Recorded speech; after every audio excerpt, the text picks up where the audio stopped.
हाथों से वही दावा करे हैं चमन की रहनुमाई का। धन्यवाद।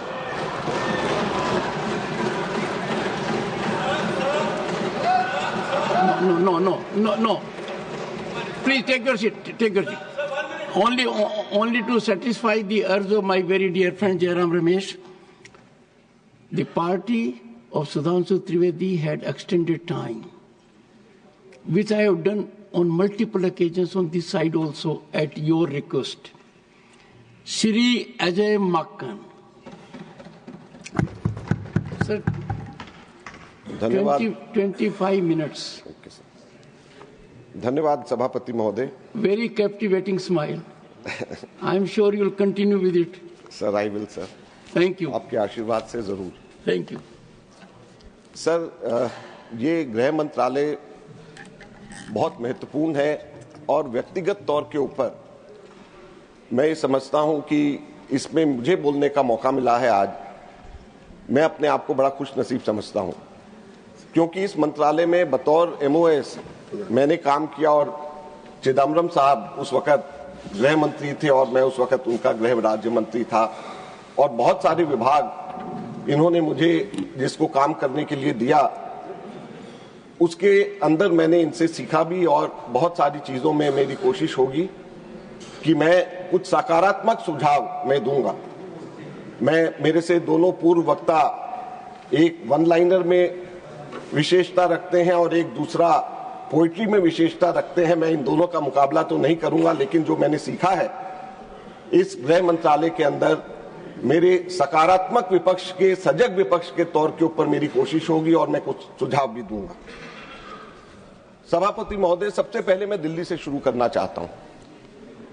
अभी 2 दिन पूर्व दिल्ली के अंदर कोहाट एन्क्लेव के अंदर एक वृद्ध दंपति की हत्या हो गई और 2-3 दिन पहले ही दिल्ली के चांदनी चौक इलाके में एक व्यापारी से 80 लाख रुपए छीन करके भाग गए. दिल्ली इस वक्त पूरे हिंदुस्तान के अंदर क्राइम कैपिटल बन गया और दिल्ली सीधे के सीधे केंद्रीय गृह मंत्रालय के अंदर आता है. दिल्ली पुलिस सीधे उसके अंदर आती है और ये बावजूद इसके हो रहा है कि दिल्ली के अंदर हाईएस्ट पुलिस पॉपुलेशन रेशियो पूरे कंट्री के अंदर. दिल्ली के अंदर लगभग 11,000 करोड़ रुपया 12,000 करोड़ रुपए के बीच में केंद्र सरकार खर्च करती है दिल्ली के अंदर, बावजूद उसके ये हो रहा है. मैंने NCRB के लेटेस्ट आंकड़े निकाले, मैं आपके माध्यम से सदन में शेयर करना चाहता हूं सभापति महोदय. पूरे हिंदुस्तान में क्राइम अगेंस्ट विमेन का रेट 66.4 है, यानी 1 लाख में 66 महिलाओं के ऊपर क्राइम होता है पूरे हिंदुस्तान का रेट. और पूरे हिंदुस्तान में 66 है, दिल्ली में कितना है? 144. रैंक के अंदर पूरे हिंदुस्तान के अंदर नंबर 1 कौन है? दिल्ली. क्राइम अगेंस्ट चिल्ड्रन में पूरे हिंदुस्तान का 36 का रेट है, दिल्ली का 134. पूरे हिंदुस्तान के अंदर रैंकिंग में नंबर 1 कौन है? Delhi. Crime against senior citizen पूरे हिंदुस्तान के अंदर 27.5 का पूरे हिंदुस्तान के अंदर रेट है, दिल्ली में कितना है? 114. रैंक कितना है दिल्ली का? नंबर 1 दिल्ली के अंदर. तो आज दिल्ली जो केंद्र के पुलिस के सीधे अंतर आती, में बहुत बड़ी बड़ी बातें वन लाइनर्स या पोएम या इन सब चीजों के नहीं, मैं विशुद्ध आंकड़ों के माध्यम से मैं कहना चाहता हूं और इसमें मेरे आगे सुझाव भी.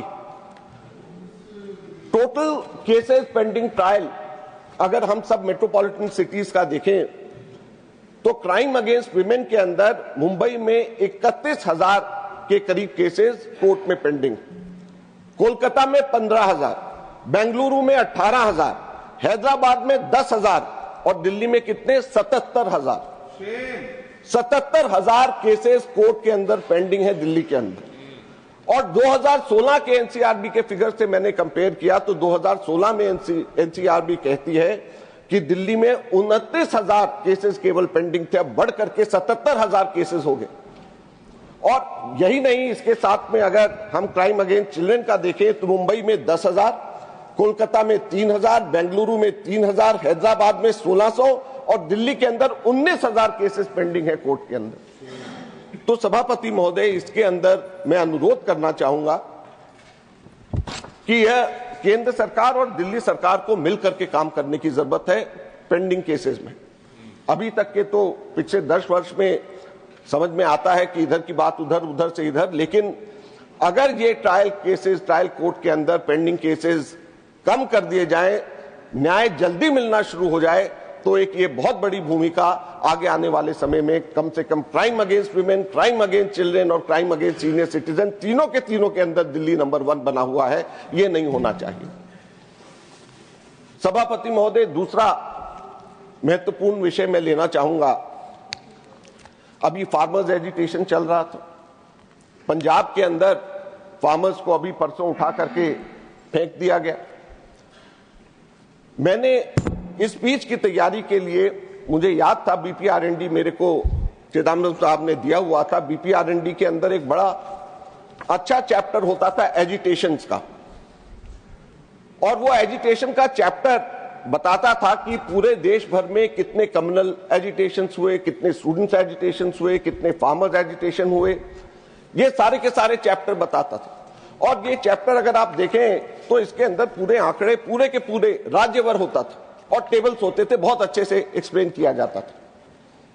मैंने कहा कि इसको देखते हैं लेटेस्ट बीपीआरएनडी की रिपोर्ट में। जब बीपीआरएनडी की लेटेस्ट रिपोर्ट देखी तो एजिटेशन का चैप्टर गायब, पिछले साल की देखी उसमें गायब, और 2017 में जाकर के मुझे आखिरी में एजिटेशन का चैप्टर मिला।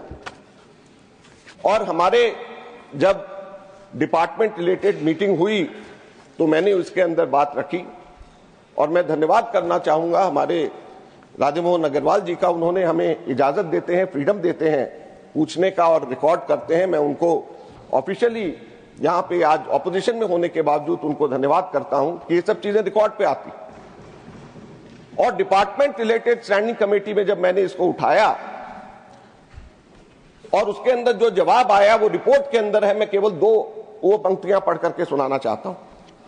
Para 4.13.3 department related standing committee की रिपोर्ट ये कहती है, यह पूछे जाने पर कि आंदोलन अध्याय का प्रकाशन कब से बंद हुआ, सूचित किया गया कि भारत में आंदोलनों पर डेटा 2004 से 2017 तक data on police organisation by BPRND में प्रकाशित किया गया था। हालांकि 2017 के बाद इस अध्याय को बंद कर दिया गया, खुद मान रहे हैं। और आगे इसका कारण देते हैं जो बहुत ध्यान से सुनने वाला। मंत्रालय की एक बैठक में यह निर्णय लिया गया कि राष्ट्रीय अपराध अभिलेख ब्यूरो एनसीआरबी द्वारा भारत में अपराध रिपोर्ट में लोक शांति के विरुद्ध अपराध श्रेणी के तहत पहले से ही इस तरह का डेटा प्रकाशित किए जा रहे हैं। फिर मैं पढ़ना चाहता हूं, भारत में अपराध रिपोर्ट में, क्राइम इन इंडिया रिपोर्ट में लोक शांति के विरुद्ध, क्राइम अगेंस्ट पब्लिक ट्रैंक्विलिटी के अपराध श्रेणी के तहत पहले से ही आंदोलन के इस तरह से डेटा प्रकाशित किए जा रहे हैं। इसलिए निर्णय लिया गया कि एनसीआरबी इस डेटा को प्रकाशित करना जारी रखेगा और बीपीआरएनडी अब इसे एकत्र या प्रकाशित नहीं करेगा। इसका क्या मतलब है? इसका मतलब यह है कि आंदोलन को गृह मंत्रालय यह मानता है कि यह अपराध की श्रेणी में और यह क्राइम है। आंदोलन करना एक क्राइम है और आंदोलन को क्योंकि अपराध की श्रेणी में रखा जाता है और ये अपराध को एनसीआरबी उसका डेटा करता है, इसलिए एजिटेशन का चैप्टर बीपीआरएनडी में डालने की जरूरत नहीं। सभापति महोदय, प्रश्न ये उठता है कि क्या आंदोलन अपराध की श्रेणी में आते हैं? जब वंचित एवं शोषित व्यक्ति सब जगह से हारकर लोकतांत्रिक तरीके से अपनी आवाज को जनता के सामने करता है तो क्या वो अपराधी बन जाता है, अपराधी की श्रेणी में आ जाता है? मूल प्रश्न यह है कि हमारे किसान क्या अपराधी हैं? क्या हम लोकतंत्र में हैं या हम पुलिस स्टेट के अंदर हैं कि जबकि हम एजिटेशन का डेटा इकट्ठे करने की जगह अब अपराध जो है पब्लिक ट्रैंक्विलिटी को जो खराब करेगा उसके श्रेणी के अंदर ये आ जाएंगे। मैंने साथ साथ में एजिटेशन के चैप्टर से एजिटेशन के किस तरीके से परिभाषित किया जाता है उसको मैंने देखा। एजिटेशन को जो हमारे समय में परिभाषित किया जाता था वो असल में महात्मा गांधी के एजिटेशन की परिभाषा थी और वो कहती है agitations are collective expression of dissatisfaction with the state authorities and others on a variety of issues like education, essential services, transport facilities, wages, etc. In a democratic system, expression of protest by different groups, subgroups of public is a common feature. Police personnel of both the states and CAPFs need to consciously strive for upgrading their professional skills and behavior skills in order to manage crowd agitated over any perceived real or imaginary cause of injustice, dissatisfaction against the authorities or some other sections of the society without use of force as far as possible. तो जो agitation का जो मूल भावना थी, जो उस agitation करने का लोकतंत्र के अंदर एक अधिकार दिया गया था, उस अधिकार को एक तरीके से खत्म कर दिया गया। और इसमें आंकड़ों में भी फर्क आते हैं। 2016 के आंकड़े जो 2017 की रिपोर्ट में आखिरी बार जो प्रकाशित किए गए, बीपीआरएनडी की एजिटेशन चैप्टर में 1,15,000 आंदोलन को उसके अंदर दिखा गया और 2016 के एनसीआरबी के अपराध की श्रेणी के अंदर मात्र 72,000 उसको मेंशन करे गए, यानी 37% जो आंदोलन हुए वो पूरे के पूरे गायब कर दिए गए। और ये मंशा हमारी सरकार की है कि ना केवल इस एजिटेशन के चैप्टर को हटा दिया जाए, बल्कि हमारे देश के अंदर अलग अलग स्थानों के ऊपर जो एजिटेशंस हो रहे हैं, उन एजिटेशंस के ऊपर भी पर्दा किसी ना किसी बहाने कर दिया जाए।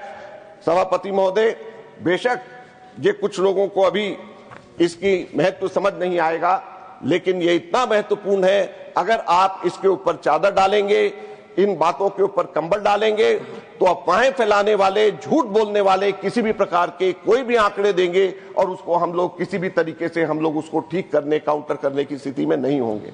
इसलिए मेरा फिर से कहना है हमारे गृह मंत्रालय को, बीपीआरएनडी का जो चैप्टर एजुटेशन के ऊपर 2004 से हम लोगों ने शुरू किया था, 2017 में जो आपने बंद करा, उसको वापस शुरू करना चाहिए। इसको अपराध की श्रेणी से हटा दीजिए।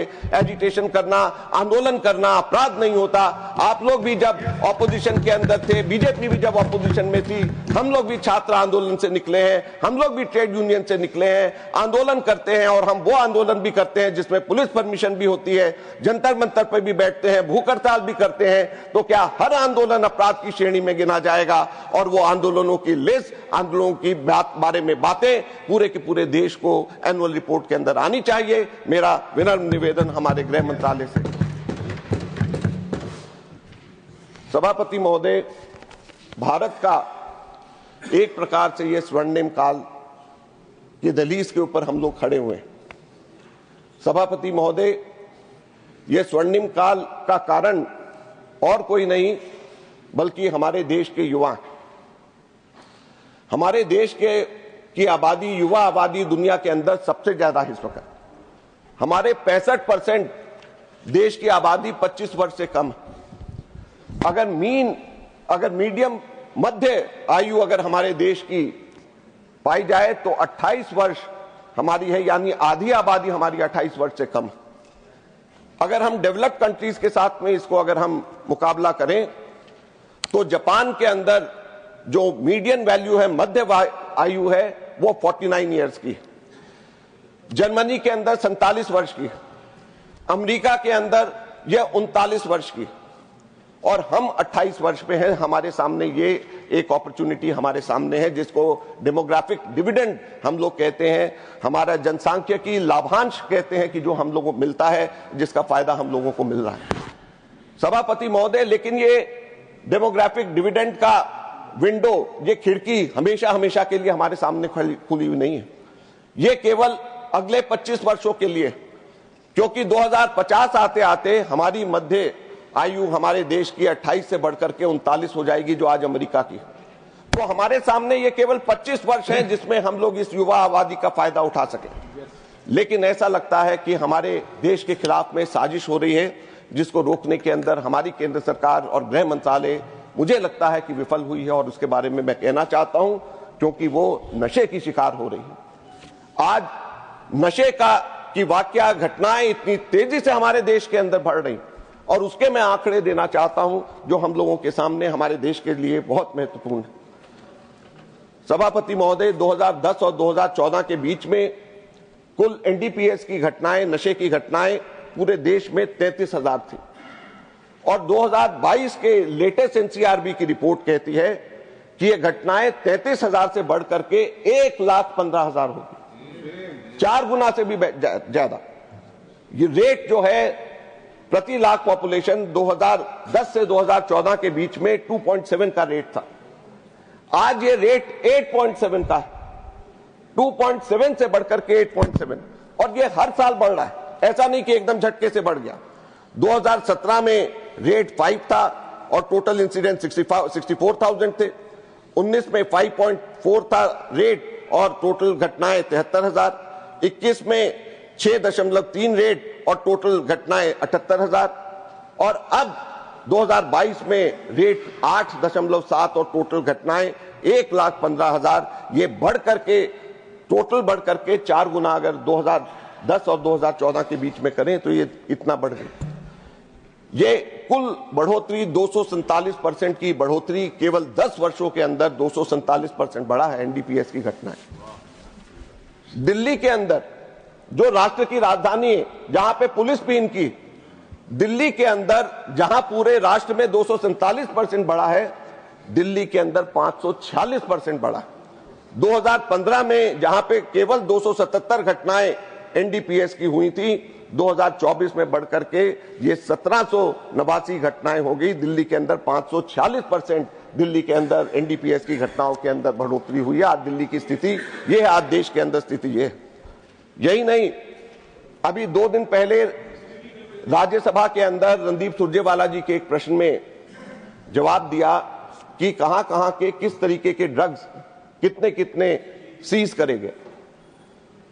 इसको पूरी की पूरी लंबी लिस्ट है, इसमें से मैंने निकाला कि सिंथेटिक ड्रग्स की क्या स्थिति है, और वो मेरी चिंता है, वो मैं गृह मंत्री को बताना चाहता हूं। और सभापति महोदय, मैं आपके माध्यम से पूरे सदन को बताना चाहता हूं कि सिंथेटिक ड्रग्स जो है वो खतरनाक होता है, उसको लेबोरेटरी में प्रोड्यूस किया जाता है, और सिंथेटिक ड्रग्स की एक बार आदत पड़ जाए तो छूटनी मुश्किल होती है। और सिंथेटिक ड्रग्स एक बहुत ही खतरनाक नए आयाम के ऊपर ड्रग्स के अंदर और नार्कोटिक्स के अंदर लेकर के जाने वाली चीज है। और इसमें कुल 6 सिंथेटिक ड्रग्स के बारे में ये लिस्ट थी, और उसमें 2022, 23, 24 में कितनी किलोग्राम में पकड़े गए, इसके बारे में ये लिखा है। और मैं ये बताना चाहता हूं, एक बार 2022 और 24 के मैं आंकड़े सिर्फ कितने किलोग्राम में पकड़े गए, उससे आप अंदाजा लगाएं कि क्या फर्क है। एटीएस 2022 में 1,224 किलोग्राम, 24 में 8,200 किलोग्राम, 7 गुना ज्यादा। केटामिन 2022 में 3 किलोग्राम, 2024 में 65 किलोग्राम, 22 गुना बढ़े। एलएसडी 2022 0, 2023 0, 2024 में 1 किलोग्राम, यानी शुरू हो गया। एमडीएमए 22 में 63 किलोग्राम और 24 में 195 किलोग्राम। मेफेड्रोन 2022 में 2,872 किलोग्राम और 2024 में 3,559 किलोग्राम। मेस्कालीन 2022 में 2 किलोग्राम और 2024 में 25 किलोग्राम। सभापति महोदय, ये सिंथेटिक ड्रग जो 22 गुना, 20 गुना 2 सालों के अंदर बढ़ रहे हैं, आप अंदाजा कर सकते हैं कि किस तरीके से किस जगह के ऊपर हम लोग।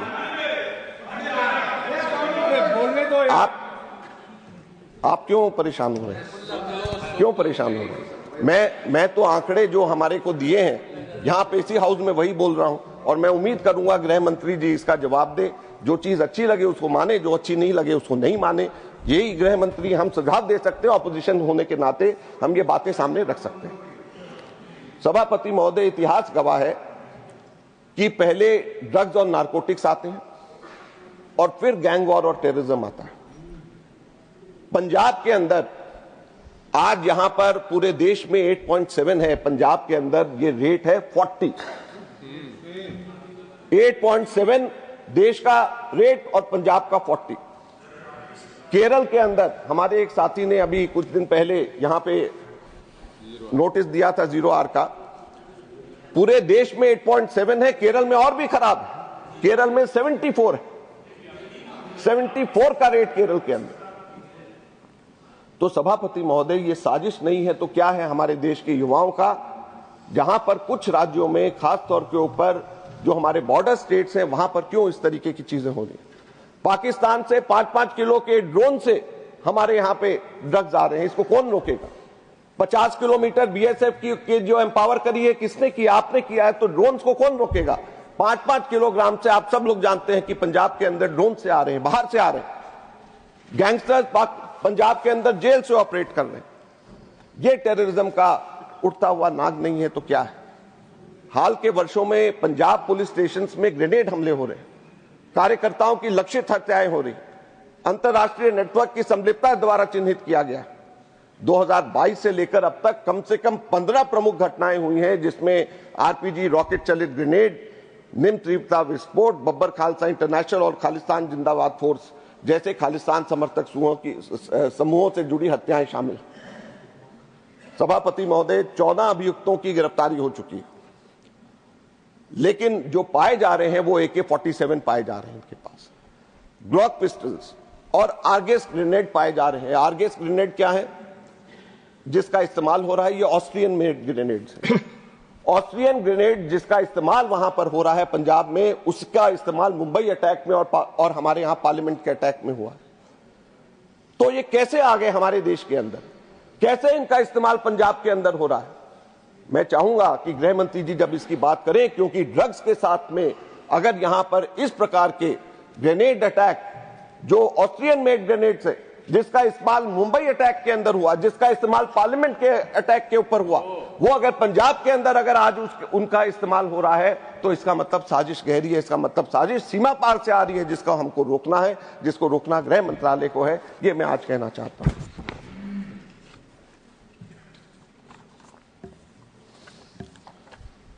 सभापति महोदय, जब बॉर्डर से आ रहा है, सीमा पार से आ रहा है, तो सीमा पे रोकने का काम गृह मंत्रालय का। बॉर्डर इंफ्रास्ट्रक्चर के ऊपर अलग अलग स्कीम्स हैं। बॉर्डर एरिया डेवलपमेंट प्रोग्राम में 2024-25 में बजट एलोकेशन 335 करोड़ का था और रिवाइज एस्टीमेट कितना? 335 करोड़ से घट करके 110 करोड़, 225 करोड़ रुपए लैप्स हो गए, खर्च नहीं कर पाए। 67%, 2/3 लैप्स हो गए बॉर्डर एरिया डेवलपमेंट प्रोग्राम में। Border infrastructure and management scheme में 2023-24 में 10.52%, लगभग 11% लैप्स। 2024-25 के अंदर इस वर्ष 19% लैप्स, और पिछले 2 वर्ष के अंदर 3000 करोड़ रुपए मुश्किल से खर्च किए गए, और इस वर्ष बजट रखा गया है 5590 करोड़ का। मैं अनुरोध करना चाहूंगा हमारे गृह मंत्री जी से कि जो border infrastructure and management scheme है, उसके अंदर अगर आप खुद पर्सनल इंटरेस्ट लेकर के, ये कैपिटल सेक्शन के ऊपर खर्च होता है, पर्सनल इंटरेस्ट लेकर के जब तक आप कैपिटल इंफ्रास्ट्रक्चर इन्वेस्टमेंट पे ध्यान नहीं देंगे, ये पैसा लैप्स होता रहेगा। और ये पैसा लैप्स इसलिए होता रहेगा क्योंकि ये पिछले 7 सालों का मैं फिगर देने जा रहा हूं। डिमांड नंबर 51 जो पुलिस की है, जिसमें border infrastructure management, BADP, police modernisation, housing, ये सारी की सारी चीजें हैं। 2018-19 में 13% वापस, 19-20 में 17% वापस, 20-21 में 48% वापस, 21-22 में 24% वापस, 22-23 में 21% वापस, 23-24 में 16% वापस, 24-25 में 21% वापस। पिछले 7 वर्षों में बॉर्डर इंफ्रास्ट्रक्चर और पुलिस मॉडर्नाइजेशन के ऊपर आपने 17,697 करोड़ रुपए खर्च नहीं कर पाए, जो वापस करना पड़ा। ये आपके बजट के रिकॉर्ड्स कहते हैं। और टोटल 22.93%, यानी 1/4 लगभग जो बजट एलोकेशन होता है उसको आप खर्च नहीं कर पाते। इसलिए मेरा अनुरोध है गृह मंत्री जी की इसको आप अलग से इसका ध्यान दें, क्योंकि ये पुराने रिकॉर्ड के हिसाब से इतना पैसा जो लैप्स लगातार हो रहा है, ये नहीं होना चाहिए, ये आगे हमारे खर्च होना चाहिए। सेंट्रल आर्म पुलिस फोर्सेस की मॉडर्नाइजेशन का प्लान, 4th मॉडर्नाइजेशन प्लान 2022 से 2026 तक के 1523 करोड़ रुपए का 2022 से 2026 तक का सोचा गया, जिसमें 1523 करोड़ रुपए रखे गए। अब 2025 चल रहा है, इस 1523 करोड़ में से कितना खर्च हुआ पुलिस मॉडर्नाइजेशन में, सेंट्रल आर्म फोर्सेस मॉडर्नाइजेशन में? 1523 करोड़ में से केवल 287 करोड़ रुपया खर्च हुआ, केवल 19% खर्च हुआ। 81% पैसा अभी तक के आप लोग इस पे खर्च नहीं कर पाए।